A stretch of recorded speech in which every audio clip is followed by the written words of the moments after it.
Terror tore through a suburban Minneapolis community on August 5 after the bombing of a mosque, amplifying growing concern among the US Muslims who have been targeted nationwide in the recent months. Law enforcement officials said in a statement that the explosion occurred around 5 a.m. at the Dar al-Farouk Islamic Center in Bloomington, a suburb of Minneapolis. Fire and smoke engulfed much of the red brick structure.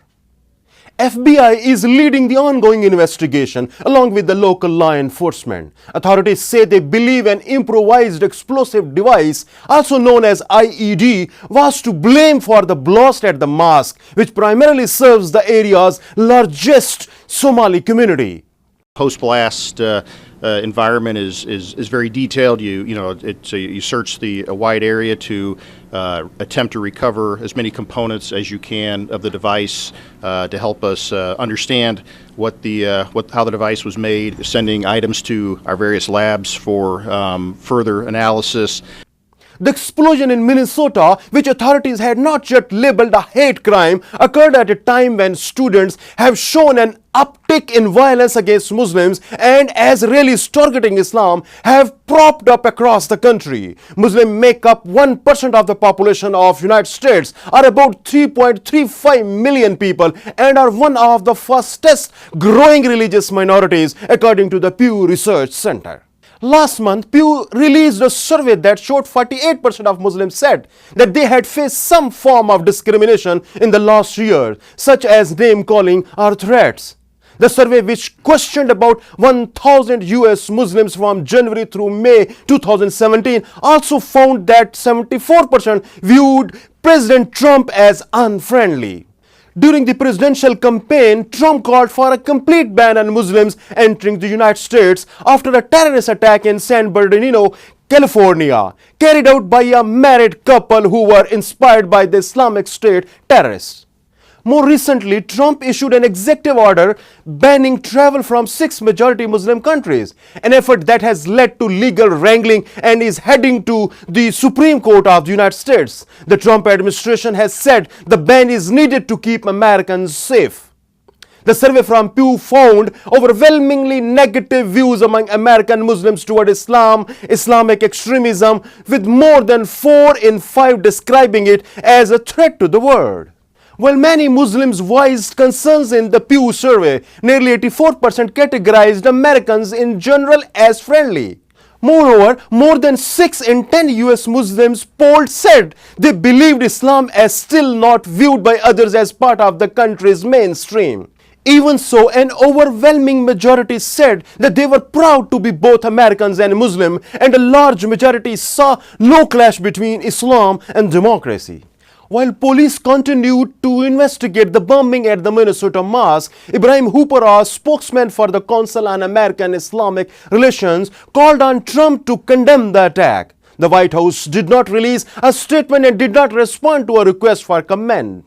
Silence on part of the public officials at the national level only serves to empower Islamophobes, Hooper said in a statement. His group has put up $10,000 reward for information on a suspect associated with the Minnesota attack. President Trump has not yet issued a statement on the attack, but Deputy Assistant to the President Gorka defended his boss during an MSNBC interview, saying the administration would wait for a full investigation. When Stephanie Rohle from the channel pressed Mr. Gorka, noting that the president had taken a Twitter in previous attacks before full details were available, he said sometimes an attack is unequivocally clear for what it is. When somebody shouts Allahu Akbar as they are stabbing a police officer, it's pretty clear it's not a case of mafia robbing a bank. Won't you say so? He also said fake hate crimes have also occurred before and the White House should wait for more information. Hold your horses, count to 10, and the president will do what he deems fit. About a different kind of partners, let's talk about the mosque in Minneapolis that was attacked. We've heard from Governor Mark Dayton calling it a terror attack, this attack that took place over the weekend. Will the White House be commenting on it? When we have some kind of finalized investigation, absolutely. So, there's a great rule. All initial reports are false. You have to check them. You have to find out who the perpetrators are. We've had a series of crimes committed, alleged hate crimes by right-wing individuals in the last 6 months that turned out to actually have been propagated by the left. So let's wait and see. Let's allow the local authorities to provide their assessment, and then the White House will make its comments. But, sir, the president commented on an attack that took place in London just a couple months ago before we had additional information confirming exactly what happened. Well, sometimes an attack is unequivocally clear for what it is. When somebody shouts Allahu Akbar as they're stabbing a police officer, it's pretty clear it's not a case of the mafia robbing a bank. Wouldn't you say so? So you think that somebody throwing a bomb into the window of a mosque, it could be something else? It could be, it's fuzzy ground as to what that might be. The question of who does it is a question. When you've had people fake hate crimes in the last 6 months with some regularity, I think it's wise, don't you, to find out what exactly is going on before you make statements when in fact they could turn out to be not who you are expecting? You don't have to make a statement about who did it, but you can make a public statement denouncing how terrible it would be to attack a building of worship. That's fine, and I'm sure the president will do that. In this spring, CARE released a report that documented 57% increase in anti-Muslim incident as compared to 2015. To produce the report, CARE investigated thousands of calls and emails made to dozens of its offices around the United States and reviewed data from national and local media reports. The process included interviews with witnesses and police. So far this year, mosques in Florida, Texas and Washington state have been set on fire in incidents that stoke fear among Muslims. In June, a wave of so-called anti-Sharia law activists demonstrated nationwide, which were met by counter-protesters who assailed their rhetoric as insensitive and demeaning.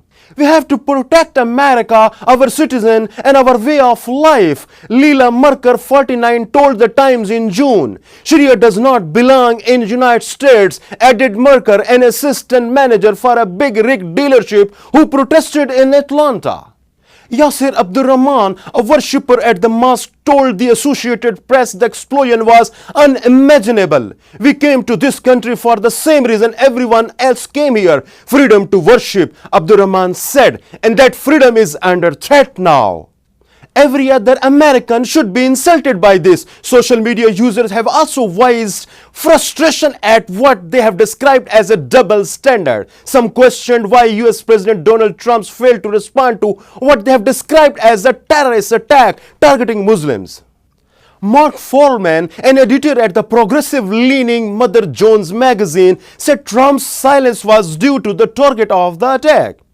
In normal times, the bombing of a house of worship with an IED would not go unacknowledged by the President of the United States, he continued. After posting a list of previous attacks committed by far-right attackers that Trump has also been responding to. But Trump was not the sole target of anger, with some railing against the purported lack of media coverage. Some US-based outlets did not publish stories on the attack, but that did not soften the anger.